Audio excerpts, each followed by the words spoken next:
ಮೊದಲನೇದಾಗಿ ಶಿಕ್ಷಣ ಕ್ಷೇತ್ರವನ್ನು ನಾವು ನೋಡುವಂಥದ್ದಾದರೆ ವಿದ್ಯಾರ್ಥಿಗಳಿಗೆ ಮೊದಲೆರಡು ವಾರ ಅತ್ಯುತ್ತಮ ಶುಭ ಫಲಗಳನ್ನು ನೋಡ್ತೀರಾ ಅಂತಲೇ ಹೇಳ್ಬೋದು. ನಿರಂತರ ಏಕಾಗ್ರತೆಯಿಂದ ನಿಮ್ಮ ವಿದ್ಯಾಭ್ಯಾಸದಲ್ಲಿ ಏಳಿಗೆಯನ್ನು ನೀವು ನೋಡ್ತೀರಾ ಅಂತಲೇ ಹೇಳ್ಬೋದು. ಇನ್ನು ಹೊರ ಪ್ರದೇಶದಲ್ಲಿ ವಾಸಿಸ್ತಾ ಇರುವಂತಹ ವಿದ್ಯಾರ್ಥಿಗಳಿಗೆ ವಿಷಯಗಳು ಸ್ವಲ್ಪ ಕಠಿಣವಾಗಬಹುದು. ಆದ್ದರಿಂದ ನಿಮ್ಮ ಗುರುಗಳ ಸಲಹೆ ಮತ್ತು ಸಹಕಾರವನ್ನು ಪಡೆಯುವಂಥದ್ದು ನಿಮಗಿಲ್ಲಿ ಸಹಾಯಕವಾಗಿದೆ ಅಂತಲೇ ಹೇಳ್ಬೋದು. ಇನ್ನು ನೀವೇನಾದರೂ ಸ್ಪರ್ಧಾತ್ಮಕ ಪರೀಕ್ಷೆಗಳಲ್ಲೇನಾದರೂ ನೀವು ಭಾಗಿಯಾಗ್ತಾ ಇದ್ದೀರಾ ಅಂತ ಹೇಳಿದ್ರೆ ಇಲ್ಲಿ ನೀವು ನಿರೀಕ್ಷಿಸಿದಂತಹ ಫಲಗಳು ನಿಮಗೆ ಈ ತಿಂಗಳು ಸಿಗುವಂತಹ ಸಾಧ್ಯತೆಯೂ ಸಹಿತ ಹೆಚ್ಚಾಗಿದೆ ಅಂತಲೇ ಹೇಳ್ಬೋದು. ಇನ್ನು ಉನ್ನತ ಶಿಕ್ಷಣ, ತಾಂತ್ರಿಕ ವಿಭಾಗ, ವೈದ್ಯಕೀಯ ವಿಭಾಗ ಅಥವಾ ಕಾನೂನು ವಿಭಾಗಗಳಲ್ಲಿ ವ್ಯಾಸಂಗ ಮಾಡ್ತಾ ಇರುವಂತಹ ವಿದ್ಯಾರ್ಥಿಗಳಿಗೆ ಈ ತಿಂಗಳು ಮಿಶ್ರ ಫಲ ಅಂತಲೇ ಹೇಳ್ಬೋದು. ಸೊ ಟೋಟಲ್ ಆಗಿ ನೋಡುವಂಥದ್ದಾದರೆ ಈ ತಿಂಗಳು ವಿದ್ಯಾರ್ಥಿಗಳಿಗೆ ಮಿಶ್ರ ಫಲ ಅಂತಲೇ ಹೇಳ್ಬೋದು. ಇನ್ನು ಕುಟುಂಬ ವಿಚಾರಕ್ಕೆ ಬರುವಂಥದ್ದಾದರೆ ಕುಟುಂಬ ವಿಚಾರದಲ್ಲಿ ಈ ತಿಂಗಳು ನಿಮಗೆ ಉತ್ತಮವಾದಂತಹ ಫಲಗಳಿದೆ ಅಂತಲೇ ಹೇಳ್ಬೋದು. ಸೊ ಶಾಂತಿ ಸಂತೋಷಗಳು ನಿಮ್ಮ ಮನೆಯಲ್ಲಿ ಈ ತಿಂಗಳು ನೆಲೆಸಿರುತ್ತೆ ಅಂತಲೇ ಹೇಳ್ಬೋದು. ಸೊ ಇದರಿಂದಾಗಿ ಇಲ್ಲಿ ನಿಮ್ಮ ಕುಟುಂಬ ಸದಸ್ಯರ ಸಹಕಾರವೂ ಸಹಿತ ನಿಮಗಿಲ್ಲಿ ಹೆಚ್ಚಾಗಿ ಸಿಗುತ್ತೆ ಈ ತಿಂಗಳು ಅಂತ ಹೇಳ್ಬೋದು. ಸೊ ಇದರಿಂದಾಗಿ ನಿಮ್ಮ ನಡುವಿನ ಬಾಂಧವ್ಯವೂ ಸಹಿತ ಇಲ್ಲಿ ಹೆಚ್ಚಾಗುತ್ತೆ ಅಂತಲೇ ಹೇಳ್ಬೋದು. ಇಲ್ಲಿ ಕೆಲವೊಬ್ಬರಿಗೆ ಕೆಲಸದ ವಿಚಾರವಾಗಿ ಮನೆಯಿಂದ ದೂರ ಉಳಿಯಬೇಕಾದಂತಹ ಪರಿಸ್ಥಿತಿಗಳು ಸಹಿತ ಇಲ್ಲಿ ಬರಬಹುದು. ಆದರೆ ಇದಕ್ಕೆ ತಲೆ ಕೆಡಿಸ್ಕೊಳ್ಳುವಂತಹ ಅವಶ್ಯಕತೆ ಇಲ್ಲ. ಇಲ್ಲಿ ನಿಮಗೆ ಫ್ಯೂಚರ್ಗೆ ಇದು ಉತ್ತಮವಾಗಿರುತ್ತೆ ಅಂತಲೇ ಹೇಳ್ಬೋದು. ಇನ್ನು ಇದುವರೆಗೂ ಏನಾದರೂ ನಿಮ್ಮ ಕೌಟುಂಬಿಕ ವಿಚಾರದಲ್ಲಿ ವಾದ ವಿವಾದಗಳೇನಾದರೂ ಇದ್ದರೂ ಸಹಿತ ಇಲ್ಲಿ ನಿಮಗೆ ಹಂತ ಹಂತವಾಗಿ ಈ ತಿಂಗಳು ಇದು ಬಗೆಹರಿಯುತ್ತೆ ಅಂತಲೇ ಹೇಳ್ಬೋದು. ಸೊ ಆದಷ್ಟು ಈ ತಿಂಗಳು ನಿಮ್ಮ ಹಿತಶತ್ರುಗಳಿಂದ ಆದಷ್ಟು ದೂರ ಇರುವಂಥದ್ದು ಉತ್ತಮವಾಗಿರುತ್ತೆ. ಇಲ್ಲ ಅಂತ ಹೇಳಿದ್ರೆ ನಿಮ್ಮ ಪ್ರೀತಿಯ ಸಂಬಂಧಕ್ಕೆ ಇಲ್ಲಿ ಏನಾದರೂ ತಪ್ಪು ತಿಳುವಳಿಕೆ ಆಗುವಂತಹ ಪ್ರಸಂಗಗಳನ್ನು ಇವರು ನಿರ್ಮಿಸ್ಬೋದು ಅಂತಲೇ ಹೇಳ್ಬೋದು. ಸೊ ಆದ್ದರಿಂದ ಎಚ್ಚರಿಕೆ ವಹಿಸುವಂಥದ್ದು ಉತ್ತಮವಾಗಿರುತ್ತೆ.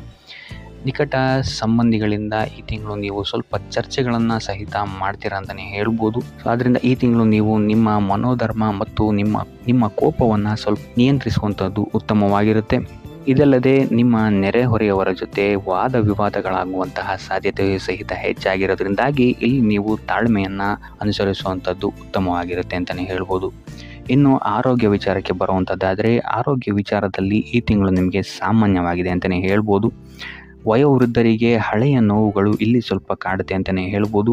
ಕೀಲು ನೋವಾಗಿರ್ಬೋದು ಅಥವಾ ರಕ್ತದೊತ್ತಡದಂತಹ ಸಮಸ್ಯೆಗಳು ನಿಮಗಿಲ್ಲಿ ಸ್ವಲ್ಪ ಬಾಧಿಸಬಹುದು. ಆದರೆ 2ನೇ ವಾರದ ನಂತರ ನಿಮಗಿಲ್ಲಿ ನಿಮ್ಮ ಆರೋಗ್ಯದಲ್ಲಿ ಸ್ಥಿರತೆ ಕಾಣುತ್ತೆ ಅಂತಲೇ ಹೇಳ್ಬೋದು. ಸೊ ಆದ್ದರಿಂದ ಯಾವುದೇ ರೀತಿಯಾದಂತಹ ಆರೋಗ್ಯ ಸಮಸ್ಯೆಗಳನ್ನು ವಯೋವೃದ್ಧರು ನಿರ್ಲಕ್ಷಿಸೋಕ್ಕೆ ಹೋಗಬೇಡಿ. ಆದಷ್ಟು ವೈದ್ಯಕೀಯ ಸಲಹೆ ಸಹಕಾರವನ್ನು ಪಡೆಯುವಂಥದ್ದು ಉತ್ತಮವಾಗಿರುತ್ತೆ. ಇನ್ನು ತಿಂಗಳ ಕೊನೆಯ ವಾರ ನಿಮಗಿಲ್ಲಿ ಶೀತ, ಜ್ವರ, ಕೆಮ್ಮುಗಳಂತಹ ಸಮಸ್ಯೆಗಳು ಸ್ವಲ್ಪ ಬಾಧಿಸಬಹುದು. ಯಾವುದೇ ರೀತಿಯಾದಂತಹ ಅಸಡ್ಡೆಯನ್ನು ಇಲ್ಲಿ ತೋರದಿರುವಂಥದ್ದು ಉತ್ತಮವಾಗಿರುತ್ತೆ. ಸೊ ಆದಷ್ಟು ಈ ತಿಂಗಳು ನೀವು ಯೋಗ, ಧ್ಯಾನವನ್ನು ಮಾಡುವಂಥದ್ದು ನಿಮಗಿಲ್ಲಿ ಸಹಕಾರಿಯಾಗಿರುತ್ತೆ ನಿಮ್ಮ ಆರೋಗ್ಯದ ದೃಷ್ಟಿಕೋನದಿಂದ ಅಂತ ಹೇಳ್ಬೋದು. ಇನ್ನು ವೃತ್ತಿ ಜೀವನವನ್ನು ನಾವು ನೋಡುವಂಥದ್ದಾದರೆ ವೃತ್ತಿ ಜೀವನದಲ್ಲಿ ನೀವು ಇತರರ ಮಾತುಗಳನ್ನು ಕೇಳಿ ಇಲ್ಲಿ ನೀವು ಸ್ವಲ್ಪ ತೊಂದರೆಗಳಿಗೆ ಒಳಗಾಗ್ಬೋದು ಅಂತಲೇ ಹೇಳ್ಬೋದು. ಸೊ ಆದ್ದರಿಂದ ವೃತ್ತಿ ಜೀವನದಲ್ಲಿ ಯಾರ ಮಾತನ್ನು ಕೇಳದೆ ನಿಮ್ಮ ಮನಸ್ಥಿತಿಗೆ ಹೇಗೆ ಬರುತ್ತೆ ಹಾಗೆ ಹೋಗುವಂಥದ್ದು ಉತ್ತಮವಾಗಿರುತ್ತೆ. ಇದರಿಂದಾಗಿ ನಿಮಗಿಲ್ಲಿ ಯಶಸ್ಸು ಸಿಗುತ್ತೆ ಅಂತಲೇ ಹೇಳ್ಬೋದು. ಇನ್ನು 2ನೇ ವಾರದ ನಂತರ ನಿಮಗಿಲ್ಲಿ ನಿಮ್ಮ ಕಾರ್ಯಗಳು ಸುಗಮವಾಗಿ ನಡೆಯುತ್ತೆ ಅಂತಲೇ ಹೇಳ್ಬೋದು. ಸೊ ಇದರಿಂದಾಗಿ ಇಲ್ಲಿ ನಿಮಗೆ ಅಗತ್ಯವಿರುವಂತಹ ವ್ಯಕ್ತಿಗಳ ಸಲಹೆ ಮತ್ತು ಸಹಕಾರವೂ ಸಹಿತ ಇಲ್ಲಿ ನಿಮಗೆ ಸಿಗುತ್ತೆ ಅಂತಲೇ ಹೇಳ್ಬೋದು. ಇನ್ನು ನೀವು ನಿಮ್ಮ ಇಷ್ಟಪಟ್ಟವರಿಗೆ ಸಹಾಯ ಮಾಡಲು ಹೋಗಿ ಇಲ್ಲಿ ನಿಮ್ಮ ಸಮಯ ಮತ್ತು ಹಣವನ್ನು ಸಹಿತ ಖರ್ಚು ಮಾಡ್ಕೊಳ್ತೀರಾ ಅಂತಲೇ ಹೇಳ್ಬೋದು. ಸೊ ಇದೊಂದು ವಿಚಾರದಲ್ಲಿ ಸ್ವಲ್ಪ ಎಚ್ಚರಿಕೆ ವಹಿಸುವಂಥದ್ದು ಉತ್ತಮವಾಗಿರುತ್ತೆ. ಇನ್ನು ನೀವೇನಾದ್ರು ಉದ್ಯೋಗ ಹುಡುಕ್ತಾ ಇದ್ದೀರಾ ಅಂತ ಹೇಳಿದ್ರೆ ಈ ತಿಂಗಳು ನಿಮಗೆ ಮಿಶ್ರ ಫಲ ಅಂತಲೇ ಹೇಳ್ಬೋದು. ಸೊ ಆದ್ದರಿಂದ ನಿಮ್ಮ ಪ್ರಯತ್ನವನ್ನು ನೀವು ಇಲ್ಲಿ ಸತತವಾಗಿ ಬಿಡದೆ ಮಾಡುವಂಥದ್ದು ಉತ್ತಮವಾಗಿರುತ್ತೆ. ಇನ್ನು ಪ್ರಸ್ತುತ ಉದ್ಯೋಗದಲ್ಲಿರುವಂಥವರು ಉದ್ಯೋಗ ಬದಲಾವಣೆಗಳಿಗೆ ಏನಾದರೂ ನೋಡ್ತಾ ಇದ್ದೀರಾ ಅಂತ ಹೇಳಿದ್ರೆ ಈ ತಿಂಗಳು ಸ್ವಲ್ಪ ಮುಂದುವರಿಸುವಂಥದ್ದು ಉತ್ತಮವಾಗಿರುತ್ತೆ. ಇಲ್ಲ ಅಂತ ಹೇಳಿದ್ರೆ ಆತುರದ ನಿರ್ಧಾರಗಳಿಂದ ಇಲ್ಲಿ ಸ್ವಲ್ಪ ಕೈ ಸುಟ್ಕೊಳ್ಳುವಂತಹ ಸಾಧ್ಯತೆಗಳಿದೆ ಅಂತಲೇ ಹೇಳ್ಬೋದು. ಇನ್ನು ನಿಮ್ಮ ಮಾತಿನ ಮೇಲೆ ಸ್ವಲ್ಪ ಗಮನ ಇಡುವಂಥದ್ದು ಉತ್ತಮವಾಗಿರುತ್ತೆ ನಿಮ್ಮ ವೃತ್ತಿ ಕ್ಷೇತ್ರದಲ್ಲಿ. ಇಲ್ಲ ಅಂತ ಹೇಳಿದ್ರೆ ಇಲ್ಲಿ ಇದು ನಿಮಗೆ ನಿಮ್ಮ ಗೌರವವನ್ನು ಕಳೆದುಕೊಳ್ಳುವಂತಹ ಸಾಧ್ಯತೆಯನ್ನು ಸಹಿತ ಇದು ನಿಮಗೆ ತಂದೊಡ್ಡಬಹುದು. ಸೊ ಆದ್ದರಿಂದ ನಿಮ್ಮ ಮಾತಿನ ಮೇಲೆ ಎಚ್ಚರಿಕೆ ಇರಲಿ. ಇಲ್ಲ ಅಂತ ಹೇಳಿದ್ರೆ ಇಲ್ಲಿ ನಿಮಗೆ ಸುಮ್ಮನೆ ಆರೋಪಗಳು ಬರಬಹುದಾದಂತಹ ಸಾಧ್ಯತೆ ಇದೆ ಅಂತಲೇ ಹೇಳ್ಬೋದು. ಇನ್ನು ವೃತ್ತಿ ಕ್ಷೇತ್ರದಲ್ಲಿ ಕೊನೆಯ ವಾರ ನಿಮಗಿಲ್ಲಿ ಒತ್ತಡಗಳು ಹೆಚ್ಚಾಗುತ್ತೆ ಅಂತಲೇ ಹೇಳ್ಬೋದು. ಸೊ ಅದರಿಂದಾಗಿ ಯಾವುದೇ ರೀತಿಯಾದಂತಹ ಬದಲಾವಣೆಗಳಾಗಿರ್ಬೋದು ಅಥವಾ ಕಾರ್ಯದ ಒತ್ತಡಗಳಾಗಿರ್ಬೋದು ನಿಮ್ಮ ಮೇಲೆ ಹಾವಿಯಾಗಕ್ಕೆ ಬಿಡಬೇಡಿ. ಆದಷ್ಟು ತಾಳ್ಮೆಯಿಂದ ಇರುವಂಥದ್ದು ಉತ್ತಮವಾಗಿರುತ್ತೆ ನಿಮ್ಮ ವೃತ್ತಿ ಕ್ಷೇತ್ರದಲ್ಲಿ. ಇನ್ನು ಹಣದ ವಿಚಾರಕ್ಕೆ ಬರುವಂಥದ್ದಾದರೆ ಹಣದ ವಿಚಾರದಲ್ಲಿ ಈ ತಿಂಗಳು ನಿಮಗೆ ಸಾಮಾನ್ಯ ಫಲ ಅಂತಲೇ ಹೇಳ್ಬೋದು. ಇಲ್ಲಿ ನಿಮಗೆ ಸಾಲ ಬಾಧೆ ಏನಾದರೂ ಇದ್ದರೆ ಇಲ್ಲಿ ಸ್ವಲ್ಪ ನಿಮಗೆ ಈ ತಿಂಗಳು ಉಪಶಮನ ಸಿಗುತ್ತೆ ಅಂತಲೇ ಹೇಳ್ಬೋದು. ಖರ್ಚಿನ ಬಗ್ಗೆ ಈ ತಿಂಗಳು ನೀವು ಸ್ವಲ್ಪ ಎಚ್ಚರಿಕೆ ವಹಿಸುವಂಥದ್ದು ಉತ್ತಮವಾಗಿರುತ್ತೆ. ಇಲ್ಲಿ ನಿಮಗೆ ಪ್ರಯಾಣದಿಂದ ಸ್ವಲ್ಪ ಖರ್ಚಾಗುವಂತಹ ಸಾಧ್ಯತೆಯು ಹೆಚ್ಚಾಗಿದೆ ಅಂತಲೇ ಹೇಳ್ಬೋದು.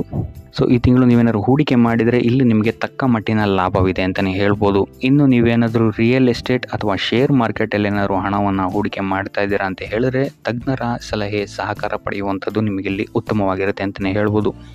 ಇನ್ನು ಇದಲ್ಲದೆ ಮಕ್ಕಳ ವಿದ್ಯಾಭ್ಯಾಸದ ಮೇಲೆ ನೀವು ಈ ತಿಂಗಳು ಹೆಚ್ಚು ಖರ್ಚು ಮಾಡಬೇಕಾದಂತಹ ಸಾಧ್ಯತೆಗಳಿದೆ ಅಂತಲೇ ಹೇಳ್ಬೋದು.